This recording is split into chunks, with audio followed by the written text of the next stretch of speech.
नमस्कार मित्रांनो, make me learner या यूट्यूब चॅनलवर सगळ्यांचं स्वागत आहे. जे की आपण इलेक्ट्रिकल मशीनची सीरीज सुरू केली होती. त्याच्यामध्ये आपण DC मशीनचे MCQ आज पाहणार आहे, ज्याचं थेरी लेक्चर आपण अगोदर बघितलं होतं. आणि या लेक्चरच्या शेवटी थोडंसं आपण इम्पॉर्टंट डिस्कशन कट ऑफ आणि जे काही स्ट्रॅटजीविषयी मुलं सांगत होते त्याच्यावर पण आपण थोडंसं बोलणार आहे. तर आपण सुरू करूयात. आपला फर्स्ट क्वेश्चन आहे, a magnetic flux of 4800 microweber passing through a coil is reverse in 1 millisecond. The average value of the EMF induce in the coil. तर आपण याचा एक आपण फॉर्म्युला बघितला होता, E is equal to -EN rate of change of flux with respect to time.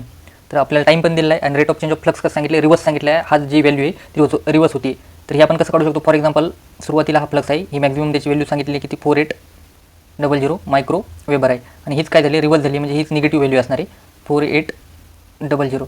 म्हणजे ही काय आपली इनिशियल व्हॅल्यू आहे, ही काय आपली फायनल व्हॅल्यू आहे. तर मग आपण हेच कसं काढू शकतो? आपल्याला टर्न आहे, टर्नची व्हॅल्यू पण 1 ठेवत, मायनस ॲज इट इज बाहेर, जो काय आपली final value -4800 minus of initial value 4800 into 10 to the power of -6. का तर हे मिलीवेबर दिलेलं आहे आणि हे होल डिवायडेड बाय आपल्याला टाईम किती दिलेला आहे, 1 मिलीसेकंड. 1 मिलीसेकंड म्हणजे 1 into 10 to the power of -3 लिहिलं आपण. सो याच्यामधून काय होणार आहे, 48 मायनस मायनस मायनस हे सगळे प्लस होणार. 48 आणि 48 हे 9600 होणार. 10 टू द पॉवर ऑफ -6मधून हे 3 वर गेल्याच्यानंतर -3. सो -3 आपण काढून टाकूयात. 9.6 म्हणजे हेच काय येणार आहे आपलं 9.6 E इज इक्वल टू आपला जो काही व्होल्टेज येणार आहे 9.6. सो ऑप्शन सी याच्यामध्ये काय असणार आपला करेक्ट आन्सर. नेक्स्ट क्वेश्चन बघूयात. आपल्या याच्यामध्ये सेकंड क्वेश्चन आहे, a differentially compound DC generator has a series and shunt field providing 20% and 80% of flux respectively. The series field is suddenly short circuited without changing the load. Then the terminal voltage ignoring all the resistances. तर आपल्याला याच्यामध्ये काय माहिती आहे की जो काही five total आपला तयार होत असते डिफरन्शियल कंपाऊंडमध्ये, फाय टोटलमध्ये काय असणार आहे, phi shunt minus phi series, या दोघांचं काय असणार आहे, डिफरन्स असणार आहे. Phi total is equal to, so phi total is equal to मग काय होणार आहे आपला 80% मायनस 20%. सो हे येणार आहे 60% आपलं टोटली. तर लक्षात घ्यायचं, आता इथं हे आपलं ओरिजिनल ज्यावेळेस नॉर्मली मोटरवर जनरेटर आपला वर्क करत होता त्यावेळेस कंडिशनला दिलं आहे हा 60%. त्याच्यानंतर काय सांगितलं आहे आपल्याला, जो काय series field winding suddenly short circuited, म्हणजे series field winding short circuit झाल्यामुळे हे काय 0 होणार इकडचा. सो फाय टोटल आपला फायनली काय होणार, जे काय फाय शंट आहे जो दिला आहे आपल्याला 80%, हा एवढाच आपल्यापाशी राहणार शिल्लक. तर मग जे काय आहे तर सुरुवातीला किती 60% होता आणि आता किती 80%, म्हणजे आपलं जे काही 20% आहे याच्यामध्ये ते वाढलेलं आहे. 20%चं कारण आहे, सगळ्या व्हॅल्यू आपण पर्सेंटेजमध्ये घेतलेले, त्याच्यामुळे काय होणार आहे फायनली आपलं 20% एक्स्ट्रा होणार आहे. आणि आपल्याला काय माहिती आहे की जो काही जनरेटेड EMF आहे हा directly proportional to the flux असतो आणि स्पीड असतो. तर directly proportional to the flux असल्यामुळे काय होणार आहे, तेवढाच आपला जो काही EMF जनरेटेड होणार आहे तो तेवढा 20% काय होणार, इन्क्रीज होणार. सो ऑप्शन ए याच्यामध्ये काय असणार आपलं करेक्ट. नेक्स्ट क्वेश्चन बघूया. 6 pole lap connected DC generator with the 480 conductor has an armature resistance of 0.06 ohm. If the conductor are reconnected to form a wave winding, then the value of the armature resistance. आपल्याला wave winding केल्याच्यानंतर याचा resistance काढायचा. आपल्याला याचा formula काय माहिती आहे, RW AW square, म्हणजे वेव्ह वाइंडिंगचा स्क्वेअर जे काय पॅरल पाथ आहे त्याचा, इंटू लॅप वाइंडिंगचा रेजिस्टन्स इंटू लॅप वाइंडिंगचे पॅरल पाथ यांचा स्क्वेअर. हे आपण डायरेक्ट फॉर्म्युला याच्यामध्ये काढला होता. सो जे काय आपलं हे काढायचं आहे वेव्ह वाइंडिंगचा, आणि वेव्ह वाइंडिंगमध्ये पॅरल पाथ 2 असतात, त्याच्यामुळे 2चा वर्ग काय येणार इथं फायनली 2 स्क्वेअर 4 येणार. आणि जो काय आपल्याला इथे दिला आहे लॅप वाइंडिंगच्या वेळेसचा रेजिस्टन्स, कारण लॅप वाइंडिंग स्पेसिफाय केली, सो 0.06 आहे. 0.06 into parallel path A is equal to P असणार लॅपमध्ये. सो 6 म्हणजे येणार 36, 4 9 36 आणि 6 9 54, 0.54 ओम. हे काय येणार आहे आपला RW येणार आपला 0.54, जे की ऑप्शन आपल्या बीमध्ये स्पेसिफाय केलेलं आहे. So option B is correct. त्यानंतर नेक्स्ट क्वेश्चन बघूयात. DC shunt generator deliver 195 ampere delivers 195 terminal voltage of 200 volt. If the armature resistance is 0.03 ohm and the field winding resistance is 40 ohm respectively, the stray losses are 900 watts. Then the total copper losses are equal to. आपल्याला काय फक्त याच्यामध्ये copper losses विचारले, हे stray losses दिले, याचा अर्थ वेगळं काय काढत बसायचं नाही आपल्याला. असा एक्स्ट्रा डेटा आपल्याला एक्झाममध्ये असे क्वेश्चन दिसतील की काही याच्यामध्ये फार असा एक्स्ट्रा डेटा दिला असतो ज्याचा काहीच उपयोग नसतो, पण असं क्वेश्चन ते फॉर्म करताना दिलेलं असतात. तर आपल्याला फक्त याच्यामध्ये काय काढायचं, टोटल आपल्याला कॉपर लॉसेस काढायचे. टोटल कॉपर लॉसेस आपण कसे काढू शकतो, टोटल जे काही कॉपर लॉसेस असणार आहे, टोटल कॉपर लॉस आपण आर्मेचरचा current square into RA plus field करंटचा स्क्वेअर इंटू जो काही फील्ड करंटचा रेजिस्टन्स असणार आहे तो घेणार आपण. हे आपल्याला टोटल कॉपर लॉस याच्यामध्ये डायरेक्टली भेटून जातील. तर लक्षात घ्यायचं, आपल्याला काय काय दिलेलं आहे याच्यामध्ये, delivers 195 ampere of terminal voltage सांगितले. तर लक्षात घ्यायचं शंट जो काही आपला जनरेटर आहे हे त्याची शंट फील्ड वाइंडिंग असणार आहे आणि डिलिव्हर सांगितले 195. तर लक्षात घ्यायचं डिलिव्हर म्हणल्याच्यानंतर हा करंट आर्मेचरचा करंट कधीच नसणार आहे. डिलिव्हर म्हणजे हा लोड करंट असणार आहे, म्हणजे ही व्हॅल्यू IL ची आहे आपली लोड करंटची, जी की 195 आहे. IL हा आपला आर्मेचर करंट IA असणार आहे इथून येणारा, आणि आपला फील्डला जाणारा हा IF करंट असणार आहे. तर हे आपल्याला काय माहिती आहे याच्यामध्ये, जो काही जनरेटरचा आर्मेचर करंट आहे तो कसा असणार आहे, जो काही लाईन करंट म्हणजे लोड करंट आहे प्लस जो काही फील्ड करंट या दोघांचं जे सम असणार आहे ते आपलं काय असणार आहे, टोटल आर्मेचरचा करंट असणार आहे. तर आता आपल्याला आर्मेचरचा करंट याच्यामध्ये माहिती नाही, तर तो फाइंड आउट करण्यासाठी आपण काय करणार आहे, पहिल्यांदा फील्ड करंट फाइंड आउट करूयात. फील्ड करंट कसा फाइंड आउट करणार, आपल्याला माहिती आहे की फील्डचा यांनी रेजिस्टन्स दिलेला आहे 40 ओम आणि व्होल्टेज आहे आपलं टर्मिनल व्होल्टेज टोटल हे 200 ओम. सो जे काय आपला फील्ड करंट येणार आहे याच्यामध्ये I F is equal to काय 200 डिवायडेड बाय 40. सो हे येणार 5 एम्पियर. सो आपला फील्ड करंट आलेला आहे 5 एम्पियर. त्याच्यामुळे आपला जो काय आर्मेचर करंट असणार आहे याच्यामध्ये I A is equal to काय हा 195 लाईन करंट आपला प्लस फील्ड करंट 5 एम्पियर हा टोटल आपला येणार आहे 200 एम्पियर. सो ह्या सगळ्या व्हॅल्यू आपल्याला भेटलेल्या आहेत. आय ए भेटला आहे आणि आर एफ आणि आर एच्या व्हॅल्यू त्यांनी स्पेसिफाय केल्या आहेत. सो या डायरेक्टली याच्यामध्ये पुट करूया आणि आन्सर काढतो आपण. सो आय एचा स्क्वेअर म्हणजे आय आपला आर्मेचर करंट आले 200चा वर्ग 200 गुणिले 200 हा 200 गुणिले 200 इंटू आपला आर्मेचरचा रेजिस्टन्स 0.03 दिला आहे हा 0.03 प्लस जो काही फील्ड करंटचा रेजिस्टन्स आहे 40 आणि फील्डचा जो काही करंट आलेला आहे आपला 5 आलेला आहे तर 25 येणार त्याचा स्क्वेअर केल्याच्यानंतर. सो हे 2 दशांश काढून टाकल्यानंतर 2 शून्य जातील म्हणजे 3 3 2 6 3 2 12 येणार इथं 1200 प्लस 25 शून्य शून्य 25 चौक 100 हे 1000. सो टोटल येणार आपलं 2200. जे काय आपलं येणार आहे आन्सर याच्यामध्ये बी आपलं करेक्ट असणार आहे 2200. त्याच्यानंतर नेक्स्ट क्वेश्चन बघूयात. Consider the generated voltage of a lap wound 4 pole generator is 200 volt. Then which of the following is correct. अशी कंडिशन आपल्याला काय सांगितली याच्यामध्ये, एक जनरेटेड व्होल्टेज 4 पोल जनरेटर आहे आणि तो लॅप वाउंड आहे आणि त्याचं व्होल्टेज किती दिलं आहे, जनरेटेड व्होल्टेज म्हणजे जे काही जनरेट होणार व्होल्टेज दिले आहे ते दिले आहे आपल्याला 200 वोल्ट स्पेसिफाय केले. त्याच्यानंतर आता याच्यामधलं आपल्याला करेक्ट आपल्याला फक्त ओळखायचं कुठलं आहे, तर पहिलं काय, if the number of poles of the same generator are double then the generated E M F is double. Pole वाढवल्याच्यानंतर जे काही जनरेटेड ई एम एफ आहे ते डबल होईल का. तर आता हे अशा टाईपचे आपण सॉल्व करताना काय करायचं, जे काय आपल्याला इजीचा फॉर्म्युला माहिती आहे जो की P∅N/60A हा आहे. तर याच्यामध्ये आपल्याला काय सांगितले, पोल डबल केलेत म्हणजे पीची व्हॅल्यू काय केली आहे, दुप्पट केली आहे. तर लक्षात घ्यायचं वाइंडिंग कुठली स्पेसिफाय केली आहे याच्यामध्ये आपल्याला लॅप वाइंडिंग सांगितली. लॅप वाइंडिंगमध्ये A is equal to P असणार. सो ए आणि पी तर बाय डिफॉल्ट कॅन्सलच होणार आहे. म्हणजे ही जी काही इजीची व्हॅल्यू आपल्याला भेटायली हे 5N/60 ही जी व्हॅल्यू एवढीच आपल्याला ही 200 वोल्ट भेटते. त्याच्यामध्ये पी आणि एचा काही रोलच प्ले होत नाही ज्यावेळेस लॅप वाइंडिंग असेल त्यावेळेस. म्हणजे पोल आपण दुप्पट केले तिप्पट केले तरी ॲज इट इज जो काही जनरेटेड EMF व्होल्टेज आहे तो सेमच असणार आहे. सो पोल दुप्पट केल्याच्या नंतर पण कारण parallel path same A is equal to P असल्यामुळे. So if the number of poles of the same generator double then the generated EMF is double. So हे स्टेटमेंट तर काय येणार आहे, चूक येणार आहे. कारण जनरेटेड EMF काय होते, सेम राहते, डबल होत नाही. कारण आपल्याला इथंच लक्षात येते आपण हे जर वाढवले, पोल जर वाढवले, सिमिलरली ए पण वाढणार, ए आणि पी काय होणार, कॅन्सल होऊन जाणार एकमेकासोबत. कॅन्सल झाल्याच्यानंतर जे काही उरलेलं आपला डेटा आहे तर ते इथं ऑलरेडी 200 वोल्ट जो आहे तोच राहतोय, तर त्याच्यामध्ये काहीच फरक पडत नाही. त्याच्यानंतर if the number of poles of the same generator are double then the generated EMF is remain same. हा म्हणजे हे स्टेटमेंट बरोबर आहे. कारण आपण पोल जरी वाढवले तर ए आणि पी सेम राहते. 5N/60 ची व्हॅल्यू आहे ती 200 वोल्ट येते. सो फायनली म्हणजे लॅप वाउंड असताना. सो हे स्टेटमेंट काय येणार आपलं करेक्ट येणार. त्याच्यानंतर if the same generator wound with the wave winding. आता जर काय केले, वेव्ह वाइंडिंगनं वाउंड केलं असेल then the generated EMF is double. मग यावेळेस काय होते आता आपण बघूयात. वेव्ह वाइंड असेल तर आपल्याला काय माहिती आहे की पोल आता इथं ए इज इक्वल टू पी नसणार. तर मग त्या कंडिशनला काय करणार आहे आपण, इज इक्वल टू P∅N/60 आणि ई आहे. तर याच्यामध्ये काय आता पोल आपल्याला इथं स्पेसिफाय केले आहेत, 4 पोल आहेत, सेम जनरेटर सांगितले. फक्त काय सांगितलं आता वेव्ह वाइंडिंग केली. वेव्ह वाइंडिंग केल्याच्यानंतर जो काही पॅरलल पाथ आहेत आपले ते काय होणार आहे, 2 येणार. याच्यामध्ये पॅरलल पाथ काय येणार म्हणजे एची व्हॅल्यू जी काय आहे ते आपल्याला काय करावं लागणार, 2 करावं लागणार याच्यामध्ये. आणि जी काय पोलची व्हॅल्यू होती ती आपण इथे ॲज इट इज पुट करूयात. म्हणजे काय 4∅N/Z ह्या व्हॅल्यू माहीत नाहीत आपण त्याच्यामुळे ॲज इट इज ठेवूयात डिवायडेड बाय 60. आणि जो काही पोल आहे तिथं पॅरलल पाथ आपण त्याची व्हॅल्यू 2 टाकली, 2 4 2. म्हणजे ही जी काही 5N/Z ॲज इट इज राहिलं म्हणजे 2 × 5N/60 याची व्हॅल्यू आपल्याला ऑलरेडी माहिती आहे जी की 200 वोल्ट आलेली आहे एवढ्या पार्टची व्हॅल्यू. सो म्हणजे जे काही आता काय होणार आहे 2 × 200. सो काय होते आपलं व्होल्टेज डबल होते, आपल्याला इथे दिसते दुप्पट होते व्होल्टेज. सो हे स्टेटमेंट काय येणार आहे, करेक्ट येणार आहे. सो याच्यामध्ये काय 2 आणि 3 स्टेटमेंट काय असणार, करेक्ट असणार आहेत. सो ऑप्शन डी यामध्ये करेक्ट असणार. तर लक्षात घ्यायचं असं स्टेटमेंट बेस जर क्वेश्चन विचारलं तर कधी पण ते फॉर्म्युला टॅली करून नंतर आपण आन्सर काढण्याचा प्रयत्न करायचा, डायरेक्टली गेस करण्याचा प्रयत्न करायचा नाही. आपल्याला जर असं डेटा दिलेला असेल थोडाफार तर.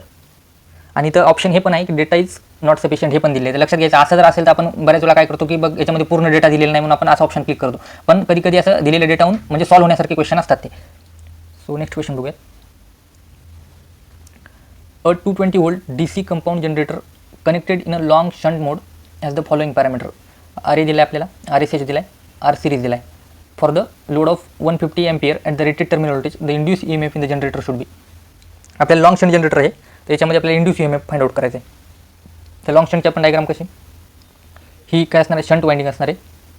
ही सिरीज इथं आर्मेचर आणि इकडे काय आपला टर्मिनल व्होल्टेज असणार आहे टोटली VT. सो लक्षात घ्यायचं आता आपल्याला याच्यामध्ये काय डायरेक्टली आपल्याला व्होल्टेज फाइंड आउट करायचं आहे, जनरेटेड व्होल्टेज. सो आपण E G is equal to याच्यामध्ये कसं देतो, डायरेक्ट इथं आर्मेचरची वाइंडिंग असणार आहे, आर्मेचर, आणि याचं दोन्ही रेजिस्टन्स काय येणार आहे, सिरीजमध्ये येणार आहे. हा सिरीज रेजिस्टन्स असणार, इथं आर्मेचरचा आर ए रेजिस्टन्स असणार, हा इकडे आपला फील्ड रेजिस्टन्स आहे. सो जो काय आपला ई जी आहे याच्यामध्ये आपण काय करतो, V plus I A into R A plus R series, जी की आपली वाइंडिंग आहे. या सगळ्यांचे रेजिस्टन्स दिले आहेत आपल्याला, ते आपण वन बाय वन पुट करूयात आणि तो सॉल्व्ह करूयात. तर याच्यामध्ये काय टोटल आपल्याला याच्यामध्ये लागणार आहे, आर्मेचरचा करंट लागणार आहे आर ए, जे यांनी इथं काय केलं आहे, लोड ऑफ 150 एम्पियर दिला आहे तर ॲट द रेटेड टर्मिनल. तर आर्मेचरचा करंट आपल्याला माहिती आहे का, याच्यामध्ये तर आर्मेचरचा करंट आपल्याला काय करावं लागणार, फाइंड आउट करून, कारण हे दिलं आपल्याला 150 इकडचं आहे. तर आता आर्मेचरचा करंट आपण याच्यातून फाइंड आउट करून घेऊयात. आर्मेचरचा करंट किती येतो, आता याच्यातून कसं काढणार, तर फील्ड करंट सिमिलरली जसं मागे कॅल्क्युलेट केले आपण 220 डिवाइडेड बाय 80, याच्यातून आपण पहिल्यांदा काय करणार, फील्ड करंट काढून घेणार आय एफ. सो हे येणार 8 2 16, 16 आणि 6 22, 8 7 56, 8 45, हे येणार 2.75. सो मग जो काय आपला इथं जनरेटेड ई एम एफ आहे, इकडे फील्डला गेला आहे 2.75 एम्पियर आणि इकडे गेला आहे आपला 150.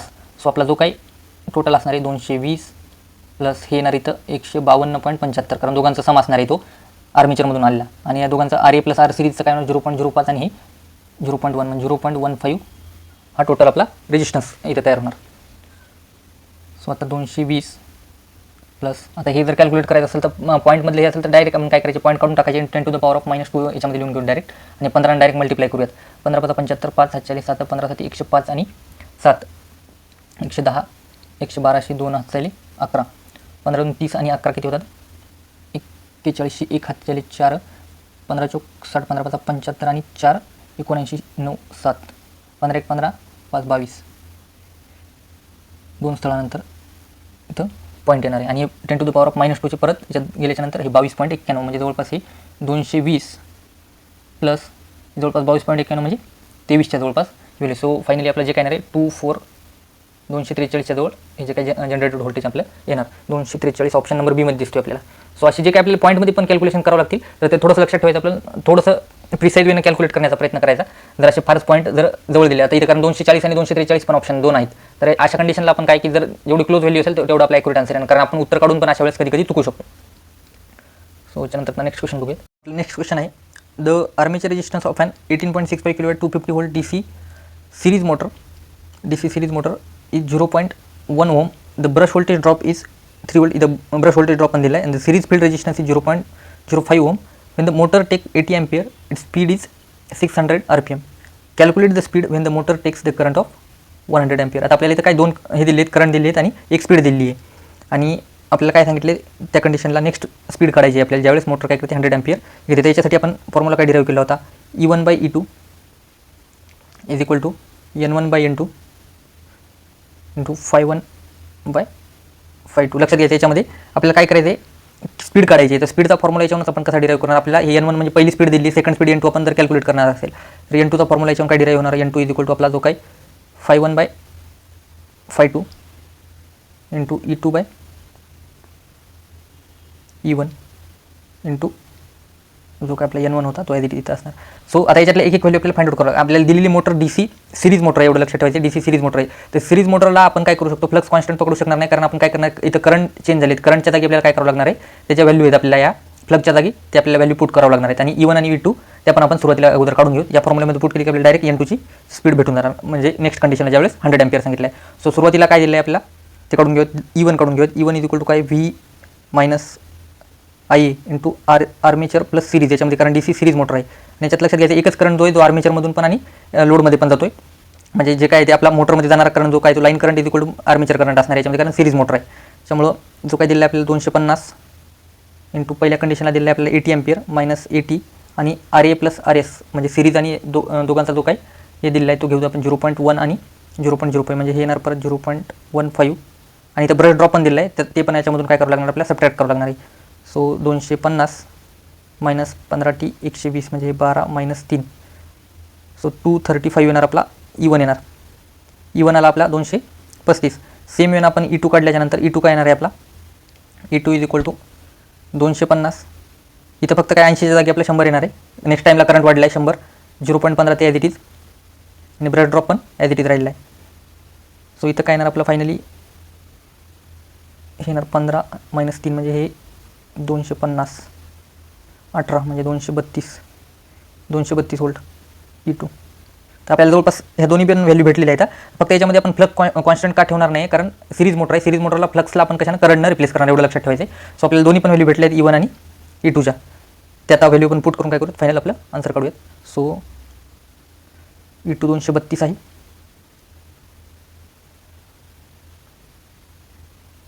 E2 आहे आपला 232, E1 आला आहे आपला 235, E2 आहे 232 वोल्ट. सो आता त्या व्हॅल्यू आपण इथं पुट करूयात. N2 नेक्स्टची जी स्पीड असणार आहे, 5 आपल्याला इनिशियल करंट किती दिला होता, तो घेऊ जो की 80. तो फ्लक्सच्या जागी आपण पुट करतो, लक्षात घ्यायचं इथं, कारण ही सिरीज मोटर असल्यामुळे.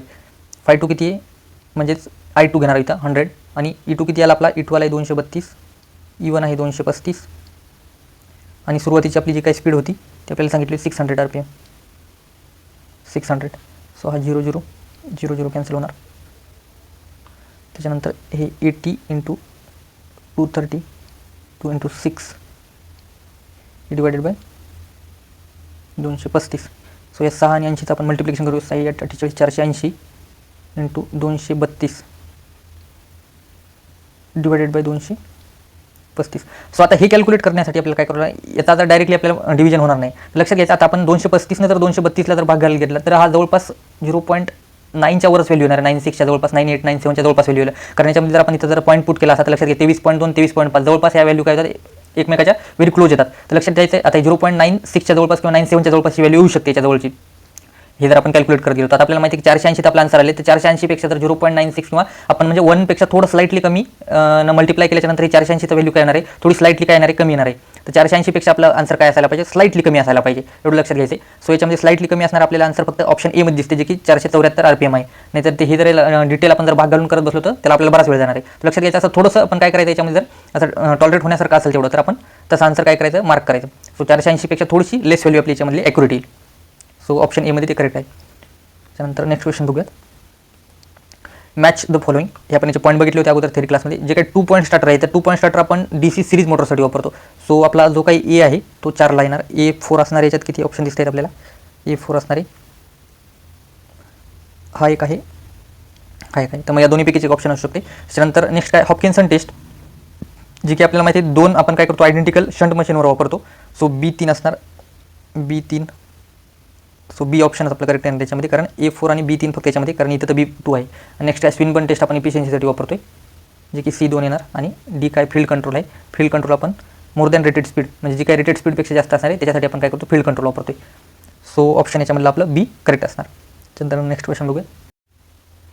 नेक्स्ट क्वेश्चन आहे आपला 500 kW 10 pole DC generator has a lap wound armature with 800 conductors. If the pole face covers 75% of the pole pitch, then the number of pole face conductor of each pole of a compensating winding. आपल्याला कंपन्सेटिंग वाइंडिंगच्या याच्यामध्ये काय करायचं, conductor find out करायचं. आपल्याला याचा formula काय माहिती आहे, ZC = number of conductor Z upon parallel path number of poles आणि pole arc by pole pitch, pole arc divided by pole pitch, pole arc by pole pitch. याच्यामध्ये यांनी सरळ हे pole arc by pole pitch आपल्याला 75% दिली, ते आपण इथं पुट करूया. Z काय नंबर ऑफ कंडक्टर आहे. लक्षात घ्यायचं, आता हे डायरेक्टली फॉर्म्युला बेस क्वेश्चन आहे, त्याच्यामध्ये आपल्याला जर फॉर्म्युला पार्ट असेल तर याचा आन्सर काढू शकतो. फॉर्म्युला जर आपल्याच्यानं रिमेंबर नाही झाला त्यावेळेस असे क्वेश्चन आपल्याला सुटणारच नाहीत, आपण काही जरी प्रयत्न केला तरी. 800 divide by number of parallel path. आता A = P, 10 आहे. लॅप कनेक्टेड असल्याच्यामुळे आपण काय करणार, इथे A टाकणार 10, आणि पोल पण आपले 10च आहेत. आणि हे दिले आपलं 75% म्हणजे 75 डिवाइड बाय 100. सो हे 0 0 0 0 कॅन्सल. 25 3 75 25 चौक 100. हे 4 2 8 3 2 6. सो आन्सर आपलं काय येणार याच्यामध्ये, ऑप्शन नंबर 1 करेक्ट येणार याच्यामध्ये 6. फक्त याच्यामध्ये काय इम्पॉर्टंट हा फॉर्म्युला आहे, फॉर्म्युला आपल्याला रिमेंबर असेल तर अशा टाईपचे क्वेश्चन आपल्याला सॉल्व्ह होतात. Z upon AP, pole arc upon pole pitch. Compensating वाइंडिंगचे आपण याच्या थ्रू काय करू शकतो, कंडक्टर किती लागतात ते कॅल्क्युलेट करू शकतो. त्यानंतर नेक्स्ट क्वेश्चन बघूया. आपला नेक्स्ट क्वेश्चन आहे, अ सेपरेटली एक्साइटेड DC मोटर फेड from a single phase full converter with the firing angle of 60 degree runs at 1000 RPM. If the motor is connected to a single phase semi converter with the same firing angle of 60 degree, it would run at. आता काय केलं आहे, पहिल्यांदा फुल wave कन्वर्टरनं ज्यावेळेस 60 degree firing angle दिला आहे त्यावेळेस आपल्याला स्पीड दिलेली आहे, आणि सेकंड टाईमला ज्यावेळेस आपण काय केलं आहे, जो काही सिंगल फेज सेमी कन्वर्टर वापरला आहे आणि फायरिंग अँगल सेम ठेवला आहे, त्या कंडिशन आपल्याला मोटर रनिंगची कंडिशन विचारली. तर लक्षात घ्यायचं, याच्यामध्ये आपला जो काय हा नॉर्मल फॉर्म्युला E1/E2चा आहे. E1/E2 = N1/N2. यावरून आपण हे काढू शकतो, कारण याच्यामध्ये फ्लक्सचा कुठलाही उल्लेख केला नाही. φ1/φ2 तर आपण फ्लक्स काय करूयात, कॉन्स्टंट पकडून हे सॉल्व्ह करण्याचा प्रयत्न करूयात. तर मग आता आपल्याला काय दिलं आहे सुरुवातीला, जे काय दिलं आहे फायरिंग अँगल 60 डिग्री. तर आपल्याला VDC त्या कंडिशनला काय येणार आहे, जो काय म्हणजे VDC म्हणजेच काय असणार, VDC1 = E1 असणार आहे आपला. तर तोच काय असणार आहे 2Vm/π × cos अल्फा हे आपला पहिला असणार आहे. VDC1 म्हणजे E1 असणार आहे आपला तो. E1 = मग काय 2Vm/π आपण ॲज इट इज ठेवतो, कारण Vmची आपल्याला इथं कुठली व्हॅल्यू दिलेली नाही. तर cos अल्फाची किंमत, cos 60ची किंमत काय असणार आहे 1/2. cos 60 1/2 हा 2 कॅन्सल, म्हणजे हे काय येणार आहे फायनली Vm/π येणार आपला E1 येणार. त्यानंतर सिमिलरली E2 ज्यावेळेस आपण काय करणार आहे, सेमी कन्व्हर्टर हे करणार DC देणार. तर सेमी कन्व्हर्टर देताना काय येणार आहे, हेच Vm/π सेमी कन्व्हर्टरचा फॉर्म्युला Vm/π 1 + cos अल्फा. तर म्हणजे E2ची व्हॅल्यू याच्यामध्ये काय येणार आहे, E2 = Vm/π आपण ॲज इट इज ठेवणार आणि 1 + cos अल्फा. cos 60ची परत व्हॅल्यू काय 1/2, 1 + 1/2 म्हणजे हे येणार आहे 3/2. आता हे काय करू, दोन्ही आपण या इक्वेशनमध्ये पुट करूयात. E1 आपला आलेला आहे Vm/π, तो ॲज इट इज इथं पुट करूयात Vm/π. E2 काय आलेला आहे आपला Vm/π multiplied by 3/2 as it is इथं. हा Vm/π डायरेक्टली कॅन्सल होणार. सुरुवातीची आपल्याला स्पीड दिली आहे 1000 RPM N1, ती आपण ॲज इट इज पुट करूयात. नेक्स्ट N2 आपल्याला फाइंड आउट करायची, ते आपण फाइंड करण्याचा प्रयत्न करू. N2 = हे कॅन्सल झाल्याच्यानंतर हे जे काय 1000 × 3/2 500 × 3 म्हणजे N2 आपला डायरेक्टली काय येणार आहे, N2 = 1500 आपला 1500 RPM येणार आहे, ज्यावेळेस आपण फायरिंग अँगल 60 डिग्री आणि सेमी कन्व्हर्टरनं फायर करणार मोटर. सो ऑप्शन बी याच्यामध्ये करेक्ट आन्सर असणार. तर आता याच्यामध्ये दोन टॉपिक आपले कंबाईन झाले, म्हणजे काय, एक तर DC मशीनचा हा पार्ट स्पीड कंट्रोलचा, प्लस जो काही हा पॉवर इलेक्ट्रॉनिक्सचा आहे याच्यामध्ये. तर असे आपल्याला बरेच याच्यामध्ये दिसतील की ज्यावेळेस दोन वेगवेगळ्या टॉपिकचा एकमेकाशी काही जे रिलेशन असेल तर त्यावर पण क्वेश्चन असे दिसतील आपल्याला. त्यानंतर नेक्स्ट क्वेश्चन बघूयात. A 200 volt DC shunt motor is operating at a speed of 1500 RPM. The armature resistance is 0.4 ohm. The armature current is 10 ampere. What extra resistance in ohm to be put in circuit to maintain the same speed and torque if the excitation of the machine is reduced by the 10%. आता same जसं आपण अगोदरचा solve केला आहे त्याच वेळेने हे पण सॉल्व करता येईल. त्याच्यात काय सांगितलेलं आहे आपल्याला, ज्यावेळेस एक्साइटेशन ऑफ द मशीन काय झाले 10% डिक्रीज झाले. एक्साइटेशन 10% डिक्रीज झाले म्हणजे आपले काय फ्लक्स जे आहेत, फ्लक्स आपले 10% डिक्रीज झालेले आहेत. जे काही एक्साइटेशन आपले डिक्रीज झाले म्हणजे आपले फ्लक्स डिक्रीज झालेत. तर म्हणजे जे काय आपल्याला स्पीड काय सांगितली याच्यामध्ये, to maintain the same speed सांगितली. स्पीड पण सेम ठेवायची आणि टॉर्क पण सेम ठेवायचं. तर लक्षात घ्यायचं. आणि DC शंट मोटर आहे, स्पीड सेम ठेवायची आपल्याला, स्पीड बी कॉन्स्टंट ठेवायची आणि टॉर्क पण कॉन्स्टंट ठेवायचं आहे. टॉर्क पण कॉन्स्टंट ठेवायचं आहे. तर लक्षात घ्यायचं, टॉर्क जर कॉन्स्टंट ठेवायचा असेल आपल्याला तर आपल्याला काय करावं लागणार आहे, जो काय आर्मेचरचा करंट आहे तो कॉन्स्टंट ठेवावा लागणार आहे आपल्याला. टॉर्क जर कॉन्स्टंट ठेवायचा असेल तर टॉर्कसाठी, कारण torque is directly proportional to armature current आहे. तर दोन्ही कंडिशनला जे काय आहे, ज्यावेळेस आपली फ्लक्स काय व्हायले 10% डिक्रीज व्हायले त्या कंडिशनला पण आई आपला काय असला पाहिजे, सेमच असला पाहिजे जो प्रिव्हियस होता तो, कारण त्याच्याशिवाय आपला टॉर्क कॉन्स्टंट राहणार नाही. तर एवढं लक्षात आलं पाहिजे आपल्याला. टॉर्क कॉन्स्टंट ठेवायचा म्हणजे आपल्याला काय करावं लागणार आहे, करंट कॉन्स्टंट ठेवावं लागणार आहे आर्मेचरचा. सो आपलं जे काय हा फॉर्म्युला आहे E1/E2 = N1/N2 × φ1/φ2. तर आता काय झालं याच्यामध्ये, जो काही सुरुवातीला आपण कन्सिडर करूया, जो काही फ्लक्स होता तो 100% होता, 100% होता. 10% डिक्रीज झाल्याच्या नंतर काय नेक्स्ट टाइमला काय झालं 90% झालं आहे. सो म्हणजे हेच काय येणार आहे 10/9 व्हॅल्यू येणार आहे φ1/φ2ची. आणि N1ची जी काही स्पीड होती आणि N2ची जी काही स्पीड होती, दोन्ही कंडिशनला आपल्याला काय सांगितले, स्पीड कॉन्स्टंट ठेवायची. सो N1/N2 फायनली काय होणार आहे, एक माशी कटून जाणार आहेत. सो जो काही E1/E2 = ही काय व्हॅल्यू येणार आहे, जे काही आपलं असणार आहे 10/9 येणार. तर आपल्याला आता काय करू, E1 आणि E2च्या व्हॅल्यू फाइंड आउट करूया. त्याच्यामध्ये आपल्याला E1 आणि E1 कसा फाइंड करणार आपण, सुरुवातीला E1 = V - IaRe. याच्यामध्ये कुठलाही ब्रश ड्रॉप दिलेला नाही आहे, त्याच्यामुळे ब्रश ड्रॉप आपण याच्यामध्ये कन्सिडर करणार नाही. सो सुरुवातीला काय आपल्याला 200 - Ia किती दिला आहे आपल्याला, याच्यामध्ये 10 एम्पियर दिला आहे. त्याच्यानंतर आर्मेचरचा रेजिस्टन्स दिला आहे 4 ohm, 0.4 ohm. So 0.4 so point आणि हा गेला. त्यानंतर हा येणार आहे 196. E1 आपला आला 196. E1 आलेला आहे आपला 196. त्यानंतर आता E2 काढूयात. E2 किती येतो ते बघूयात, कारण या E2ला पण आपल्याला काय करायचं आहे, सेम हे ठेवायचं आहे आर्मेचरचा करंट, कारण आपल्याला टॉर्क कॉन्स्टंट सांगितलं आहे. सो E2ला पण आपण काय करणार, 200 - 10 जो काय रेजिस्टन्स आहे तो ॲज इट इज असणार आहे 0.4. पण याच्यामध्ये काय करायचं आपल्याला, फायनली जो काय आपण E2 काढतोय तर त्या E2च्या कंडिशनला आपल्याला काय करायचं आहे, जो काय एक्स्ट्रा रेजिस्टन्स आहे तो इन्सर्ट करायचा आहे 0.4 जो काय असणार, प्लस हा R एक्स्टर्नल आपण त्याच्यामध्ये काय करणार आहे, इंट्रोड्यूस करणार आहे. सो हे किती येणार आहे, 200 - 4 - 10 R एक्स्टर्नल. सो हे येणार E2ची व्हॅल्यू. सो आता ह्या व्हॅल्यू आपण काय करू, हे जे काय आपलं इक्वेशन होतं याच्यामध्ये पुट करूयात आणि आपण डायरेक्टली आन्सर फाइंड आउट करूया. म्हणजे आता आपण काय करणार, E1ची व्हॅल्यू जी आली आपली 196, E2ची व्हॅल्यू आपली ही 200 मायनस याच्यातून 4 मायनस केल्याच्यानंतर ही फायनल डायरेक्ट व्हॅल्यू आपण 196 लिहून टाकूयात. 196, सो हे जे काय 196 येणार आहे फायनली, इथं 196 minus 10R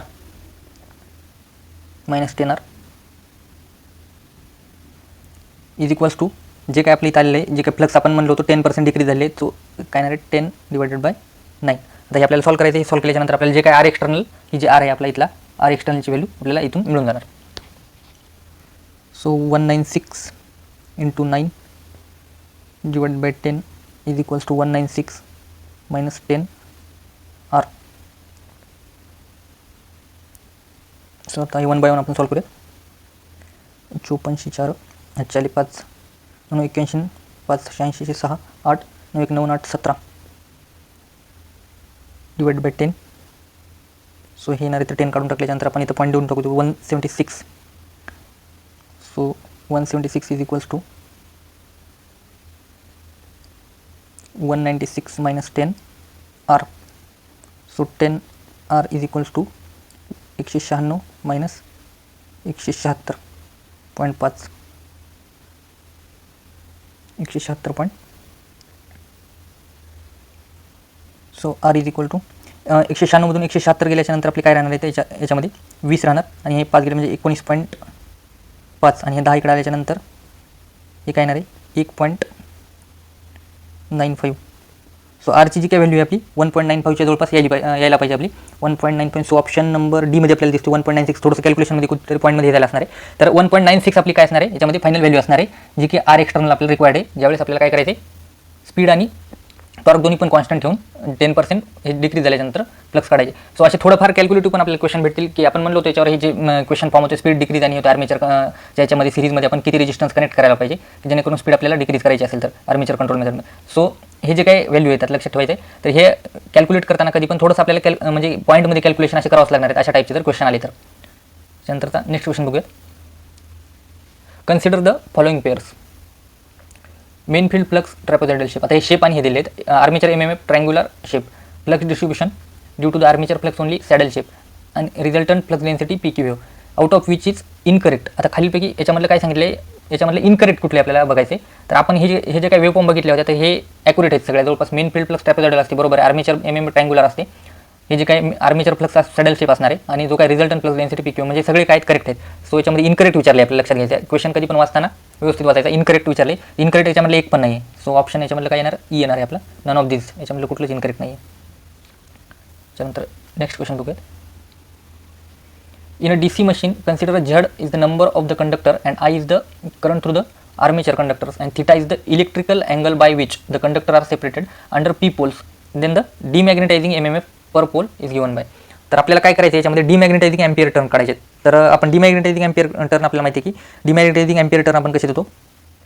demagnetising ampere turn आपण झड इंटू आय आणि theta mechanical divide by 360 degree हा आपला एम्पियर टर्नचा फॉर्म्युला आहे डिमॅग्नेटायझिंगसाठी. पण याच्यात एक गोष्ट लक्षात ठेवायची. आता इथे यांनी काय सांगितलं आहे, थिटा हे इलेक्ट्रिकल अँगल सांगितलं आहे. तर इलेक्ट्रिकल अँगल म्हटल्याच्यानंतर आता हा फॉर्म्युला इथे वर्क करणार का नाही करणार का, कारण आपल्याला इलेक्ट्रिकल अँगल कारण विचारला आहे. याच्यामध्ये बी ऑप्शनमध्ये आहे पण तो, पण ॲक्च्युअली आपल्याला इलेक्ट्रिकल अँगलमध्ये विचारला आहे. सो थिटा मेकॅनिकल आपण काय करावं लागणार, इलेक्ट्रिकलमध्ये कन्वर्ट करून घ्यावं लागणार. मग इलेक्ट्रिकल इज इक्वल टू काय आहे, P/2 theta mechanical, P/2 into theta mechanical. याच्यावर काय करू शकतो आपण, थिटा मेकॅनिकलची व्हॅल्यू काय निघणार 2 theta electrical divide by P. ती व्हॅल्यू आपण काय करणार इथं पुट करणार आता. सो झड इंटू आय थिटा मेकॅनिकलच्या जागी 2 theta electrical divide bye 360 180 degree theta electrical आणि हा झड आय ॲज इट इज. आणि जो काही पी होता डिवाइडेड बायमध्ये पी येणार इथं through theta electrical divide by पीमध्ये. So Z I by P theta electrical आपण 180 डिग्री हे आन्सर येणार आहे आपला. Z I by P theta electrical. So option एमध्येच प्रेझेंट आहे Z I by P theta electrical divide by 180 degree. सो असं थोडंफार आपल्याला डिड्यूस पण करावं लागणार. ज्यावेळेस एखाद्या फॉर्म्युल्यामध्ये जर पर्टिक्युलर तशी कंडिशन जर दिलेली नसेल तर लक्षात घ्यायचं विचारले काय आहे आणि आपल्यापाशी फॉर्म्युला अवेलेबल कुठला आहे. तर नंतर नेक्स्ट क्वेश्चन बघूया. The plot of armature torque T A versus armature current आहे इन DC सिरीज मोटर. तर आता सांगितलं काय, टॉर्क आपला घेतला आहे वाय ॲक्सिसवर टॉर्क आणि करंट आपण घेतला आहे एक्स ॲक्सिसवर आय. आपल्याला काय माहिती आहे की जो काही टॉर्क आहे directly proportional to the I square असतो याच्यामध्ये सिरीज मोटरच्या बाबतीमध्ये. तर torque is directly proportional to the आर्मेचरच्या करंटचा स्क्वेअर. तर याचा ग्राफ आपल्याला माहिती आहे असा पॅराबोलासारखा येतो. नंतर हा सॅच्युरेशन लेवलनंतर एका स्ट्रेट लाईनमध्ये जातो. सो विदाऊट सॅच्युरेशनपर्यंत काय हा ग्राफ आहे आपला, हा पॅराबोलासारखा वर्क करतोय. हा इतका जो आहे तो पॅराबोला आहे. सो ऑप्शन ए काय, parabola up to the saturation and straight line afterward. So option एमध्येच आपल्याला आन्सर भेटते, जे की पॅराबोला आहे आणि त्याच्यानंतर स्ट्रेट लाईन होती. बाकीचं कुठलंच नाही. स्ट्रेट लाईन थ्रू आउट हे पण नाही. कॉन्स्टंट पॅरल टू एक्स हे पण येणार नाही. रेक्टँग्युलर हायपरबोला आपल्याला माहिती आहे, रेक्टँग्युलर हायपरबोला अशा टाईपचा असतो. सो हे पण येणार नाही. आणि पॅराबोला थ्रू आउट, हे पण पॅराबोला थ्रू आउट पण येणार नाही, कारण सॅच्युरेशन नंतर आपल्याला माहिती आहे स्ट्रेट लाईनमध्ये होता तो. नेक्स्ट क्वेश्चन बघूया. अ DC shunt generator deliver 45 ampere at a terminal voltage of 220 volt. The armature and the shunt field resistances are 0.01 and 44 ohm respectively. The stray losses are 375 watt. The percentage efficiency of a DC generator. आपल्याला आता याच्यामध्ये काय करायचं, efficiency काढायची DC जनरेटरची. तर efficiency आपण कशी काढतो, आपल्या इफिशियन्सीचा फॉर्म्युला काय माहिती आहे, जो काय आपला P out upon P out plus losses, output upon input आहे थोडक्यात. तर मग आता याच्यामध्ये काय आपल्याला जे काही मोटर आउटपुट देणार आहे, तर ते आउटपुट कसं काढणार आपण, जे काही जनरेटर डिलिव्हर 45 एम्पियर हा डिलिव्हर करतोय, तर पी आउट काय येणार आहे, कारण लक्षात घ्यायचं हा 45 जो काही डिलिव्हर करंट आहे, म्हणजे जे काही लोडला डिलिव्हर होतोय आपला तो करंट असणार आहे जनरेटरचा. त्याच्यामुळे आपण तो ॲज इट इज घेणार आहे 45 इंटू जे काही टर्मिनल व्होल्टेज आहे 220. सो हे जे काही येणार आहे आपल्या पी आउटची व्हॅल्यू येणार आहे फायनली 0 ला 0 ॲज इट इज 22 5 110 0 चली 11 22 चूक 88 आणि 11 हे येणार 99. सो हे जे काय येणार आहे आपलं पी आउटची व्हॅल्यू येणार आहे आपली सरळ पी आउटची व्हॅल्यू आपली याच्यामध्ये आली 9900. P out is equal to 9900 आली आहे. हे आपण इथे पुट करणार आणि त्याच्यानंतर जे काही लॉसेस होतात ते आता लॉसेस कॅल्क्युलेट करूयात आपण. जे काय आता आर्मेचरला लॉस होणार आहे, त्या आर्मेचरला लॉस काय आय स्क्वेअर आर, हे जो काय आय स्क्वेअर आरने कॅल्क्युलेट करणार. पण आर्मेचरचा करंट आपल्याला पहिला फाइंड आउट करण्यासाठी हा लोड करंट आहे, लाईन करंट आहे. तर लाईन करंटमध्ये जो काही फील्ड करंट आहे, फील्ड करंट ॲड केल्याच्यानंतर आपल्याला आर्मेचरचा करंट भेटणार. ते आपल्याला माहिती आहे 44 ओम काय दिलेलं आहे फील्डची, जे काय रेजिस्टन्स दिलेला आहे, आणि 220 व्होल्ट काय आपला टोटल व्होल्टेज आहे. सो जो काही फील्ड करंट येणार आहे सिमिलरली असे आपण एक्झाम्पल अगोदर पण सॉल्व केली. सो जो काही 220 हे डिवाइड बाय 44, सो 22 दोन्ही 44 1 उरला 2 10 म्हणजे 5 एम्पियर. म्हणजे टोटल जो काय आर्मेचरचा करंट आहे तो काय येणार आहे 45 + 5 म्हणजे 50 एम्पियर येणार आहे. कारण फील्ड करंट आपण त्याच्यामध्ये काय केलं आहे, याच्यामध्ये ॲड केला आहे. सो आय स्क्वेअर आर म्हणजे काय 50 स्क्वेअर 50 × 50, आणि जो काय आर्मेचरचा रेजिस्टन्स त्यांनी दिलेला आहे स्पेसिफाय केला आहे 0.01 आहे 0.01. म्हणजे हे 2 शून्य आणि हे कॅन्सल होणार डायरेक्ट 5 5 25. म्हणजे आय स्क्वेअर आर डायरेक्टली आपल्याला काय येणार आहे, जो काय येणार 25 वॅट येणार आहे आपला आय स्क्वेअर आर. हे झालं आर्मेचरचा. तर फील्डचा पण सेम काढणार आपण. फील्डचा कसा काढणार, तर फील्डचा आय स्क्वेअर एफ इंटू जो काही फील्डचा रेजिस्टन्स असणार आहे आर एफ तो घेणार आपण याच्यामध्ये. सो आपल्याला फील्डचा करंट आपल्याला माहिती 5 एम्पियर आलेला आहे, तर फील्डचा करंट आपण 5 एम्पियर तो घेऊयात. सो हे जे काही व्हॅल्यू येणार आहे आपली फायनली फील्डचा करंट 5 एम्पियर 5 5 25 येणार 25 आणि हा 44 जे काही फील्डचा रेजिस्टन्स दिलेला आहे तो. सो फायनली ही जी काही व्हॅल्यू येणार आहे आपली 25 100 110 ही येणार. सो टोटली जे काय आपले टोटल लॉसेस येणार आहेत, टोटल लॉसेस काय हा 1100 आणि हे 25. सो 1125 आपले टोटल लॉसेस आले मिळून. कॉपर लॉसेस आले 1125 आणि आपल्या स्ट्रे लॉसेस दिले 375. ते याच्यामध्ये ॲड करूयात आपण 375 0 0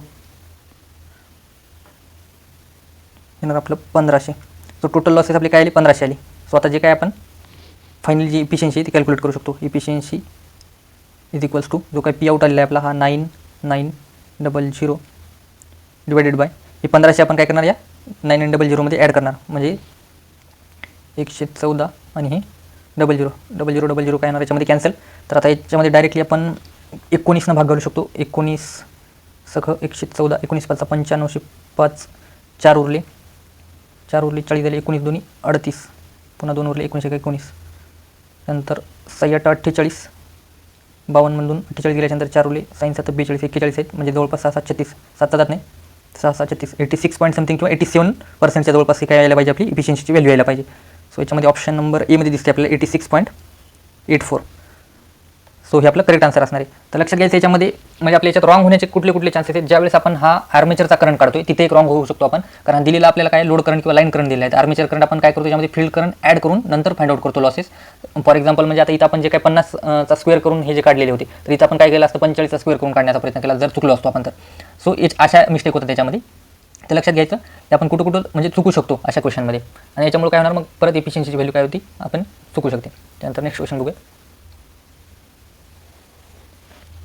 what is the function of the equaliser ring. Equaliser रिंगचं आपल्याला काय फंक्शन आहे त्याच्यामध्ये बघायचे. To achieve the unequal distribution of current at the brushes thereby helping to get sparkless communication.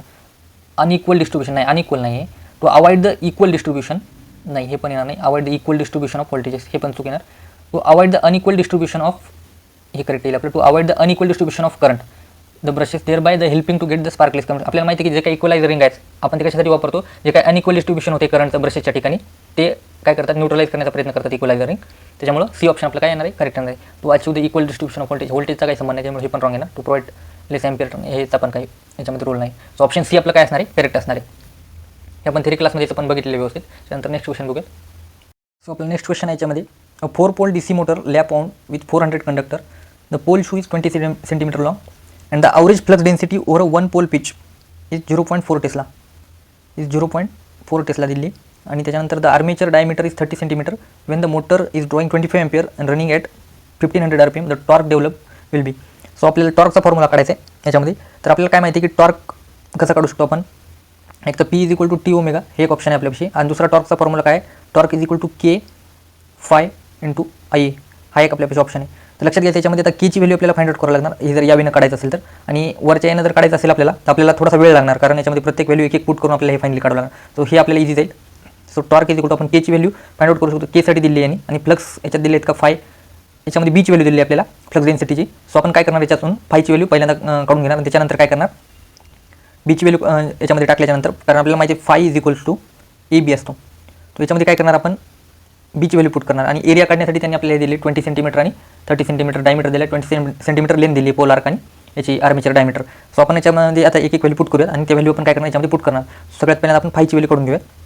So phi is equal to काय येणार याच्यामध्ये area कसा करणार आपण, एरिया इज इक्वल टू जो काही पोल आहे पाय D हा पोलचा काय असणार आहे टोटल आपला एरिया, त्याला इंटू लेंथनं मल्टिप्लाय केल्याच्यानंतर हा टोटल एरिया फॉर्म होणार आणि डिवाइड बाय पर पोल असल्यामुळे आपण पाय DL डिवाइड बाय P. आणि 0.4 ही आपल्याला व्हॅल्यू दिली आहे कशाची, बीची दिली आहे बी फील्ड टेस्लामध्ये. सो ती आपण इथं पुट केली. आता काय करू 1 बाय 1 आपण काय करू व्हॅल्यू पुट करूया आणि फ्लक्सची व्हॅल्यू याच्यातून फाइंड आउट करून घेऊया.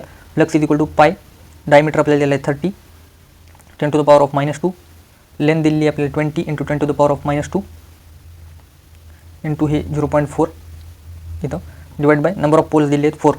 सो ही जी काय व्हॅल्यू आपल्याला येणार आहे 10 टू द पॉवर ऑफ हे काय डायरेक्टली -4 आपण इथे लिहून घेऊ 10 टू द पॉवर ऑफ -4 आणि हा 4 आणि हा 4 इथला डायरेक्ट कॅन्सल करून टाकू. इथं 10 टू द पॉवर ऑफ -4च्या जागी काय 10 टू द पॉवर ऑफ -5 कारण इथला एक पॉईंट आपला 0.1 राहणार आहे तो आपण 10 टू द पॉवर ऑफ -5 मध्ये लिहून घेऊया. सो हे 20 आणि 30 20 त्रिक 60 हे 600 पाय ही आपली फ्लक्सची व्हॅल्यू. सो आता ही आपल्याला के माहिती आहे, के इज इक्वल टू आपण कसा देतो ZP आपण 2 पाय A. त्याच्यामध्ये हे प्रत्येक व्हॅल्यू दिली, झड दिली आपल्याला 400 आणि ही लॅप वाइंडिंग दिली आहे. तर लॅपमध्ये A is equal to P असतो. सो हे कॅन्सलच होणार आहे A आणि P डिवाइड बाय 2 पाय 2 2 4 म्हणजे हे झालं 200 डिवाइडेड बाय पाय आपली कशाची केची व्हॅल्यू आली. आता आपण काय करणार ही 1 बाय 1 व्हॅल्यू टॉर्कचा जो काय फॉर्म्युला आहे आपला टॉर्क इज इक्वल टू त्याच्यामध्ये पुट करणार. टॉर्क इज इक्वल टू हा जो आपला फॉर्म्युला आहे केची व्हॅल्यू आली आपली 200 डिवाइड बाय पाय. आपला फ्लक्स आलेला आहे, फ्लक्सची व्हॅल्यू आपली 600 पाय 10 टू द पॉवर ऑफ -5 आणि करंट आपल्याला डायरेक्टली व्हॅल्यू दिलेली आहे त्यांनी जी की आहे 25 एम्पियर. ती काय करूत ती डायरेक्टली इथं पुट करूयात. सो याच्यामध्ये हा पाय आणि पाय कॅन्सल होणार 1 2 3 हे 4 शून्य याच्यातले काय करूयात 4 10 टू द पॉवर ऑफ -4 गेला म्हणजे -1 राहणार. सो जे काही फायनली येणार 2 गुणिले 6 गुणिले 25 into 10 to the power of -1 एक शिल्लक राहिलेला. सो जे काय येणार आपल्या याच्यामध्ये 25 दोन्ही 50 50 गुणिले 6 आणि हे 10 to the power of -1. So -1 आणि 0 कॅन्सल 6 पंचे 30 म्हणजे टोटल जी टॉर्कची व्हॅल्यू काय येणार न्यूटन मीटर आपली 30 न्यूटन मीटर. 30 न्यूटन मीटर आपली व्हॅल्यू येणार आहे जी की ऑप्शन बी मध्ये आहे 30 न्यूटन मीटर. त्यानंतर नेक्स्ट क्वेश्चन बघूयात. सो आपला नेक्स्ट क्वेश्चन आहे, 4 pole generator has a lap on armature of 900 conductor and deliver 100 ampere on a full load. The brush lead is 10 degrees mechanical. Calculate the cross magnetising ampere turn per pole. So आपल्याला cross magnetising ampere turn pole जर काढायचे असतील cross magnetising ampere turn per pole तर आपण कसं काढणार, हे झड I in bracket formula काय आहे 1/2p minus theta mechanical divide by 360 degrees.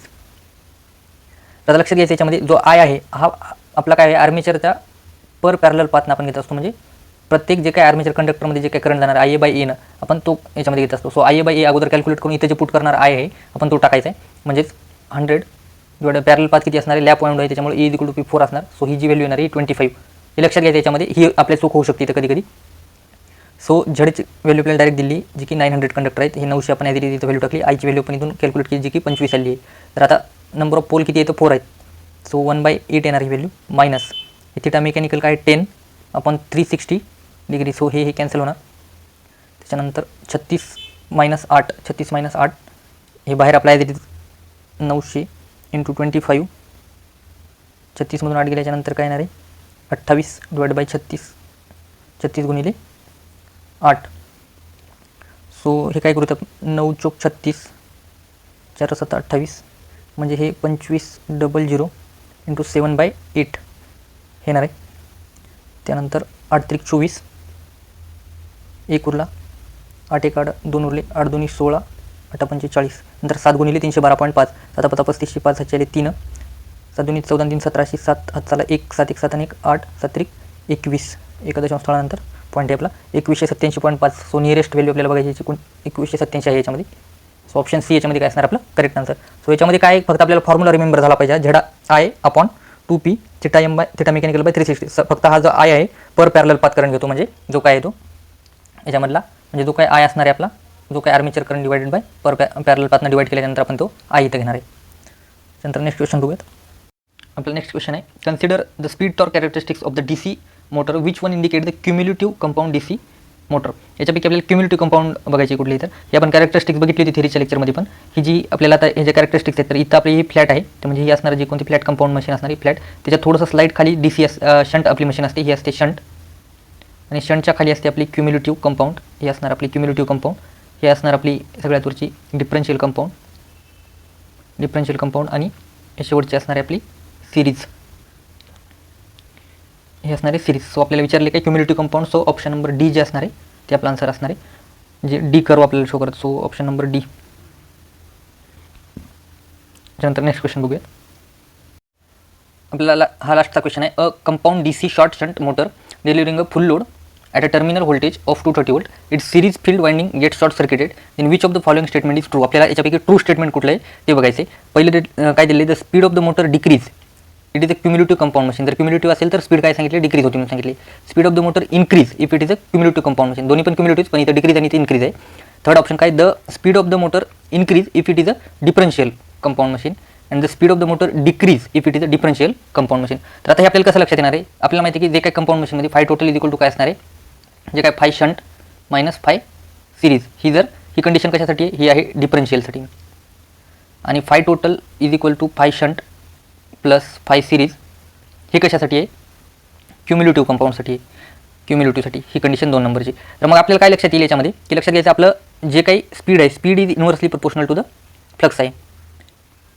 Speed is inversely proportional to the flux म्हणजे जर फ्लक्स वाढले त्याच प्रमाणामध्ये स्पीड काय होणार कमी होणार आणि जर फ्लक्स डिक्रीज झाले तर काय होणार आहे त्याच प्रमाणात स्पीड काय होणार आहे इन्क्रीज होणार आहे. इन्व्हर्स प्रोपोर्शन रिलेशन आहे.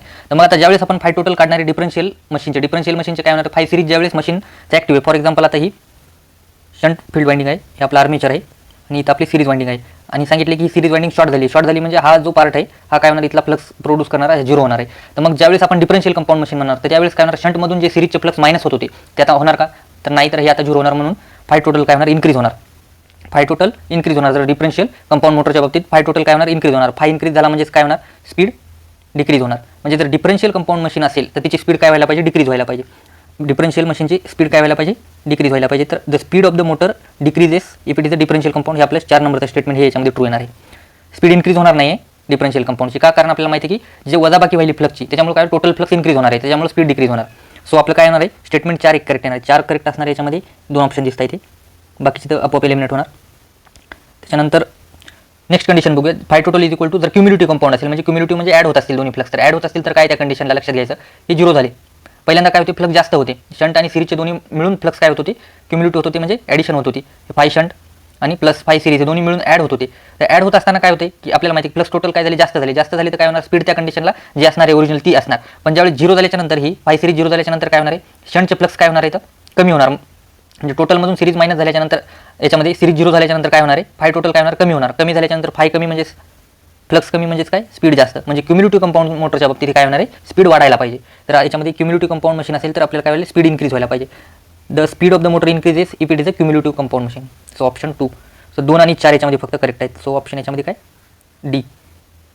सो याच्यामध्ये डी ऑप्शन असं करेक्ट आहे. तर असे आपल्याला जे काही कन्सेप्च्युअल क्वेश्चन आहेत ते पण विचारू शकतात, ज्याच्यामध्ये आपल्याला लक्षात आलं पाहिजे की नेमकं काय होते आणि काय नाही. तर ज्याच्यासाठी आपल्याला जर कन्सेप्च्युअल क्लिअरिटी असेल तर ताबडतोब असे क्वेश्चन सॉल्व्ह होतात. त्यानंतर थोडंसं पुढं आपण याच्याबद्दल डिस्कस करू की जे काही मागच्या वेळी कट ऑफ वगैरे लागला होता आणि स्ट्रॅटर्जी काय असायला पाहिजे ते. सो आपण बऱ्याच जणांचं असं हे म्हणणं होतं की स्ट्रॅटर्जी आणि याच्याविषयी थोडंसं काही सांगायला पाहिजे. तर कसं आहे, आता आपला जो काही क्वेश्चन पॅटर्न आहे, जो मागच्या वेळेस जो पेपर झाला ॲज इट इज तसाच असणार आहे. जो की इलेक्ट्रिकलला 50 question 110 mark, reasoning 40 question 20 mark आहेत, क्वांटिटी ॲप्टिट्यूडचे 20 question 10 mark, Marathi 20 question 10 mark. त्याच्यामध्ये एक गोष्ट लक्षात ठेवायची आपल्याला की आपल्या हक्काचे मार्क इलेक्ट्रिकल आणि मराठीचे आहेत. क्वांटिटी ॲप्टिट्यूड आणि रिझनिंग हे तुमची जशी प्रॅक्टिस होईल त्याच्यानुसार डिपेंड करतात हे मार्क. तर यामध्ये पण रिझनिंग कंपॅरेटिव्हली तुम्ही जर जेवढी प्रॅक्टिस कराल तशी सॉल्व्ह होऊ शकते. पण क्वांटिटेटिव्ह ॲप्टिट्यूडमध्ये प्रॉब्लेम काय होणार, जे यावेळेस क्वांटिटेटिव्ह ॲप्टिट्यूडचे जे 5 क्वेश्चन असे असतील की जे आपल्याला सॉल्व्ह करायचे त्याला भरपूर टाईम जाणार आपला. कारण एकतर हे अर्ध्या मार्कासाठी आहे, लक्षात ठेवायचे अर्ध्या मार्कसाठी, आणि त्यातल्या त्यात आपल्याला वेळ पण भरपूर जातो. तर मग त्याच्यानुसार काय करायचं की आपण जेवढं काही होईल तेवढं आपण इलेक्ट्रिकलमध्ये स्कोर करण्याचा प्रयत्न करायचा आहे. आणि त्याच्यानंतर मराठीचे एक सोपे प्रश्न असतात आणि त्यातल्या त्यात ते मराठीचं कुठले क्लास वगैरे काही घेण्याच्या नादात कोणीच पडायचं नाही, कारण हे एकदम इझी मराठी असते. जे की तुम्ही कोणी बी जर लहानपणापासून जर मराठी बोलत असाल तर हे तुम्हाला मराठी सुटण्यासारखी असते. याच्यात असं वेगळं काहीच नसतं. मराठी समजा एक सेपरेट असं काहीतरी प्रिपेअर करायचे असं मराठीला काहीही नाही याच्यामध्ये, एक लक्षात ठेवायचे मराठीच्या बाबतीमध्ये. आणि रिझनिंगच्या बाबतीत जर म्हणायचं गेलं तर रिझनिंगला काय IBPS जे PU लेवलचे जे काही हे असतात पझल वगैरे ते जर सॉल्व्ह करण्याची प्रॅक्टिस केली तर रिझनिंग पण सोपं जाते. फक्त एवढं की आपल्याला टाईमचं सगळं याच्यामध्ये कॅल्क्युलेशन करून हे करायचे, कारण हा क्वेश्चनचा पेपर डिझाईनच असा असतो की पूर्ण पेपर अटेम्प्ट होणारच नाही, या वेळेनं डिझाईन केला असतो. तुम्ही जर पेपर पूर्ण सॉल्व्ह जरी करायचा प्रयत्न केला तरी होणार नाही, अशा वेळेने डिझाईन केला असतो. त्याच्यामुळं काय आहे की हे जे रिझनिंगचे हे क्वेश्चन आहेत आपल्याला जेवढं परफेक्ट जमतं तेवढं सॉल्व्ह करून पुढे जाण्याचा प्रयत्न करायचा, वेळ कशातच आपल्याला एक्स्ट्रा घालवायचा नाही. आणि 1/4 निगेटिव्ह मार्किंग पण आहे. तर आपण काय करायचं, जे काही आपले इलेक्ट्रिकलचे मार्क होतात तेवढे घेण्याचा प्रयत्न करायचा जास्तीत जास्त, 1/4 निगेटिव्ह असले तरी पण. याच्यामध्ये काय, याच्यामध्ये आपण थोडंसं फास्ट जरी सॉल्व्ह करण्याचा प्रयत्न केला तर 1/4 निगेटिव्ह नाही, इथं काही जास्त निगेटिव्ह जात नाहीत आपले मार्क. एक तर आहेच अर्ध्या मार्काला, त्याचा पण 1/4 जाणार आहेत. तर त्याच्यामुळे लक्षात ठेवायचं की हे जे काही इकडचे मार्क आहेत इकडचे थोडंफार आपण फास्टमध्ये जरी सॉल्व्ह केले तर हरकत नाही आहे. पण जे काही इलेक्ट्रिकलचे क्वेश्चन आहेत आपल्याला परफेक्ट सॉल्व्ह करायचे, लक्षात ठेवायचे, कारण आपल्याला तिथून डायरेक्ट 2.2 मार्कची डायरेक्ट लीड भेटते. इथं फक्त अर्ध्या मार्काची आपल्याला काय ते लीड भेटणार आहे. हे झालं या क्वेश्चन पेपरच्या बाबतीत. आणि त्यानंतर जे काही मागच्या वेळेचा जो काही कट ऑफ होता त्याच्यानुसार मी सांगणार आहे थोडंसं. तर मागच्या वेळेचा जे काही कट ऑफ लागले तर हे जे सांगतोय मी हा मेल कॅन्डिडेटसाठी सांगतोय. मेल कॅन्डिडेट आणि कुठलंच पॅरलल रिझर्वेशन ते कन्सिडर न करता, म्हणजे स्पोर्ट किंवा बाकीचं जे काही कुठलं असते ते कुठलंच कन्सिडर न करता, जे काही प्रत्येक कास्टचा जे काही असतं मेल असतो तो लास्ट कॅन्डिडेट सिलेक्ट झालेल्या मार्कांचा जे काही आपण वेटेज काढलेलं आहे तर मागच्या वेळेच्या याच्यानुसार.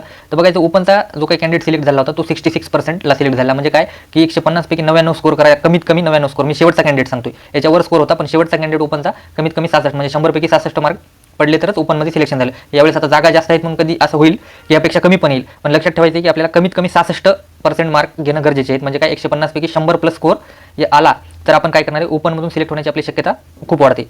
त्याच्यानंतर OBC आणि EW जवळपास सेमच होतं 60%. म्हणजे आता जे काही 60% मी लास्टचा कॅन्डिडेट सांगतोय, हे काय 60% म्हणजे 60% कट ऑफ, म्हणजे शेवटचा कॅन्डिडेट एवढ्या मार्कवर सिलेक्ट झाला आहे, म्हणजे 60 मार्कवर 100 पैकी 60 पडल्याच्या नंतर. हे कारण 150चे ज्यावेळेस आपण 100मध्ये कन्वर्ट करणार आहे त्याच्यानंतर सांगतोय मी. 150 पैकी कमीत कमी म्हणजे किती, 90 मार्क शेवटच्या कॅन्डिडेटला, जो शेवटचा सिलेक्ट झाला होता त्याला 90 मार्क कमीत कमी पाहिजे होते, तर तो झालेला आहे सिलेक्ट. म्हणजे त्यापेक्षा थोडंसं 1-2 मार्क इकडे तिकडे असेल, पण एक रॉ त्याच्यानुसार कॅल्क्युलेशननुसार डेटा असा फॉर्म झाला की 60% 100% मार्क म्हणजे घ्यावंच लागणार, म्हणजे जर OBC आणि EWचा जर कॅन्डिडेट असेल तर.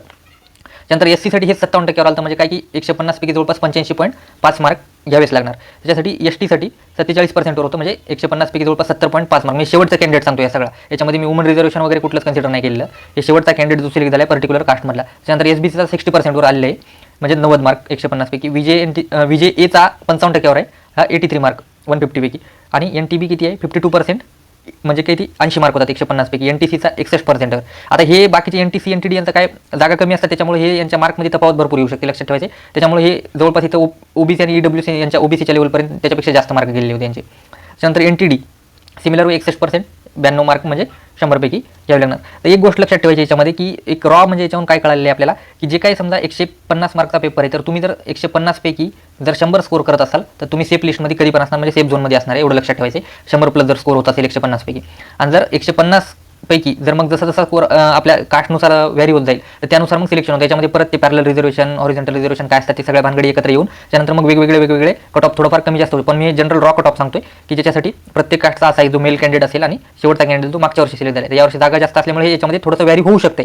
पण एक गोष्ट लक्षात ठेवायची की जे काही आपल्याला मार्क येतं या बेसिसवरच काढायचं, कारण ट्रान्सकोचा जे काही आतापर्यंतचा कट ऑफ आहे तर हे काही लई मार्जिन असं हे होत नाही, कमी जास्त होत नाही, एकदम म्हणजे लिमिटेड मार्जिन असते 2 कॅन्डिडेटमध्ये, एकदम पॉईंटमध्ये मार्जिन असते. तर लक्षात ठेवायचं हे जे प्रत्येक जे सिलेक्ट झाले तर कोणी कोणाची पॉईंट न मागच्या वेळेस पोस्ट गेली असेल तर सेम त्याच्यासाठी हेच आहे की तुमचे किती मार्क आपण घेतलेत कितीपैकी ते लक्षात ठेवायचे. त्याच्यानंतर काय की जो काही टेस्ट सिरीज म्हणत असाल कोणी, जर टेस्ट सिरीजचं एक गोष्ट लक्षात ठेवायची आपल्याला, टेस्ट सिरीजला पडणारे मार्क हे काय आपले अंतिम मार्क नसतात. आणि टेस्ट सिरीज मी आतापर्यंत जेवढ्या पाहिल्या ट्रान्सकोसाठी डिझाईन केल्या पर्टिक्युलरली, तर ते ट्रान्सकोचा पेपरचा आणि त्या टेस्ट सिरीजचा जवळपास काहीच संबंध नसते, कारण हे टोटली वेगळ्या टेस्ट सिरीज डिझाईन करतात. आता ते नेमका अभ्यास का करत नाहीत मला माहित नाही टेस्ट सिरीजचा डिझाईन करताना, नेमकं म्हणजे काय क्वेश्चन विचारले जातात त्याच्याविषयी ते. आणि त्यानंतर दुसरी गोष्ट म्हणजे तुम्ही टेस्ट सिरीजला जरी टॉपर असाल तर इकडं मेन आपल्याला पेपरला तेवढेच मार्क पडतील याची काहीच गॅरंटी नाही, कारण हे टोटली अनप्रेडिक्टेबल पेपर असतात. कारण यांनी कुठलंच असं पर्टिक्युलर म्हणजे काही सिलेबस हे ते दिलेलं नसते की याच्यातून एवढेच क्वेश्चन येणार, याच्यातून एवढेच क्वेश्चन येणार. ते जे काही मागचे पेपर झालेले आहेत आणि ते सगळे आपले मेमरी बेस क्वेश्चन जे म्हणजे पोरांनी सांगितले असतात की अशाशी मार्क या वेटेज म्हणजे असं होतं. तर त्याच्यानुसार काय होते की एक रॉक आले की आपल्याला पॉवर सिस्टमला सगळ्यात जास्त याच्यामध्ये वेटेज होतं, पॉवर सिस्टमला हायेस्ट होते. आणि त्याच्यानंतर मग बाकीचं काय बाकीचे सब्जेक्ट जे होते ते बाकीचे वेटेज त्या प्रमाणात हे झाले. तर मागच्या वेळेस झाले जवळपास 60 ते 65% वेटेज, 60 ते 65% निव्वळ पॉवर सिस्टमवरच क्वेश्चन विचारले होते. आणि मग बाकीचे सगळे विचार 1-2 क्वेश्चन असा प्रत्येक टॉपिकवर विचारला. तर त्याच्यामुळे हे टोटल अनप्रेडिक्टेबल आहे की असं नाही सांगता येणार की आपल्याला पॉवर सिस्टमच पडणार किंवा मशीनवरच पडतील किंवा बाकीचा नेटवर्कवरच पडेल, असं काहीच नाही सांगता येत या पेपरमध्ये, कारण यांनी कुठलाच असा तसा क्रायटेरिया दिलेला नसते. आणि त्यातल्या त्यात म्हणजे असं स्पेसिफिक सिलेबस पण मेन्शन केलेलं नाही. आपण एवढं मार्क होऊन एवढं नक्की कळते की आतापर्यंत जेवढे मार्क पडलेले आहेत मुलांना त्याच्यावरनं जर तुम्हाला सेफ झोनमध्ये यायचं असेल तर 66% मार्क घेणं गरजेचं आहे, म्हणजे 150 पैकी 99 म्हणजे 100 क्रॉस करणं गरजेचं आहे. त्याच्यानंतर मग ज्याच्या त्याच्या कास्टनुसार याच्यानुसार व्हॅल्यू देणार. आणि त्यातल्या त्यात परत ते बरेच जण स्ट्रॅटर्जी याच्याविषयी बोलतात, तर मी काय सांगेल प्रत्येकाला स्ट्रॅटर्जी मेट्रजी काही नसते, जर आपला जो अभ्यास असतो त्याच्यावर डिपेंड राहायचं प्रत्येकानं. तुम्ही जर दुसऱ्याची स्ट्रॅटर्जी जर स्वतः फॉलो करायला लागली तर तसं कधीच वर्क करत नाही. तुमची जी स्ट्रॅटर्जी असेल ती तुमच्यापाशी ठेवा, तुमच्यापाशी किती टाईम आहे हे लक्षात घ्या. आणि त्याच्यानंतर जे काही क्वेश्चन कसे सॉल्व्ह करायचे तर ते माझ्या वेळेनं जेवढं काय होते मी तेवढी मदत करण्याचा प्रयत्न करतोय. आणि त्यानंतर दुसरी गोष्ट म्हणजे तुम्ही जर हे म्हणत असाल की दुसऱ्याची स्ट्रॅटर्जी घेऊन जर आपण वर्क करून जर ते होत असेल तर तसं नाही. मग मागच्या 4 वर्षापासून जे मुलं अभ्यास करतात त्यांनी तर घरीच बसायला पाहिजे. काय कारण आहे 30 दिवसामध्ये तुमची स्ट्रॅटर्जी वर्क करेल अशी कुठलीच गोष्ट होत नसते. त्यामुळे लक्षात ठेवायचं की जो काही अभ्यास आहे आपला कसा, कारण आपण कोणत्या सेक्शनमध्ये वीक आहे हे फक्त आपल्याला माहीत असते, दुसऱ्याला कोणालाच माहीत नसते. आपण त्याची स्ट्रॅटर्जी वापरून आपण आपला सेक्शन सुधारू शकत नाही ना. तर मग त्याच्यासाठी लक्षात ठेवायचं की आपण आपल्याला काय पाहिजे आणि काय नको आहे याच्यावर फोकस करायचा आहे आणि त्याच्यानुसार अभ्यास करायचा आपल्याला. तर पॉवर सिस्टमला मॅक्झिमम फोकस करायचा आपल्याला याच्यामध्ये, कारण हे मागच्या पेपरच्या पॅटर्ननुसार आहे. कारण हे पण फिक्स नाही की पुढचा जो येणारा पेपर आहे की 100% पॉवर सिस्टमच विचारतील का, पण नाही, पण मॅक्झिमम जो काही वेटेज आहे तो पॉवर सिस्टमला राहणार एवढं तर नक्की. कारण मागचे जे काही पेपर झाले होते ट्रान्सकोचे त्यांना फक्त पॉवर सिस्टमचंच वेटेज दिले. तर याच्यानुसार तुमचं जे काही स्ट्रॅटर्जी फॉर्म करा. आणि जो काय तुमचा जे नॉन टेक्निकलचा जो पार्ट आहे तर नॉन टेक्निकलला होईल तेवढं काय करायचं, आपण IBPSचे क्वेश्चन पेपर जे असतील ते सॉल्व्ह करण्याचा प्रयत्न करायचा. आणि त्यातल्या त्यात यूट्यूबवर भरपूर सारं मटेरियल पडलेलं आहे, तुम्हाला जर प्रॉपर सर्च केलं तुम्ही तर सगळं सापडून जाईल. लक्षात ठेवा. तर तुम्हाला हे जे काही रिझनिंग आणि क्वांटिटी ऑप्टिट्यूड याचे तुम्हाला IBPSचे टोटल असे परफेक्ट हे भेटून जातील क्वेश्चन पेपर जे काही जुने झालेत. आणि सेम तोच पॅटर्नचे क्वेश्चन विचारतात IBPS. जे काही रिझनिंग आणि जे काही पझल असतात किंवा क्वांटिटी ऑप्टिट्यूडमध्ये फॉर एक्झाम्पल एखादा DI आला डाटा इंटरप्रिटेशन, तर त्याच्यावरचे ते काही जे पॅटर्न असतो सेम फॉलो केलेला असतो त्यांनी, त्याच्यात काही ना फक्त डेटा बदलून ते क्वेश्चन फॉर्म होत असतात. तर त्याच्यामुळे जे काही हे तर तशी प्रॅक्टिस करायची आपल्याला त्याची. आणि त्यातल्या त्यात मराठीचं एकदम इझी आहे. मराठीच्या कुठल्याही क्लासच्या त्याच्या नादाला लागू नका. मराठी तुम्ही जर बोलत असाल तर तुम्हाला मराठी 10 पैकी 10 मार्क पडतात. त्याच्यापैकी काही हे नाही, फक्त आपल्याला टाईमचा विषय याच्यामध्ये सगळ्यात मोठा. मार्क सगळेच पडत असतात एवढं लक्षात ठेवायचं. मार्क पडण्याविषयी काही हे नाही, मेन मुद्दा असतो तो टाईमचा. कारण तोच क्वेश्चन सगळेजण सॉल्व्ह करणार, ज्यांनी इलेक्ट्रिकल इंजिनिअरिंग केली त्याच्यामध्ये सगळ्यांना तो क्वेश्चन सॉल्व्ह होणार आहे, पण त्या टाईममध्ये कोणाला सॉल्व्ह होणार आहे त्यांचं लिस्टमध्ये नाव असते, फक्त एवढाच फरक असते. त्याच्यामुळे हुशार किंवा हे याच्याबद्दल काहीच हे नाही कोणा म्हणजे विद्यार्थ्यांमध्ये संभ्रम ठेवू नका असा. फक्त एक गोष्ट काय लक्षात ठेवायची की आपल्याला पर्टिक्युलर त्या टाईममध्ये सॉल्व्ह झालं पाहिजे, त्यासाठी जे काही करता येईल त्याची प्रॅक्टिस करायची आपल्याला. तर हे होतं स्ट्रॅटर्जीविषयी. त्याच्यानंतर जे काही पुढचं आपला इलेक्ट्रिकल मशीनचा ट्रान्सफॉर्मर आणि AC मशीन आहे तेवढं आपण घेऊन हे कंप्लीट करणार आहेत मशीनचा टॉपिक. तर थँक्यू.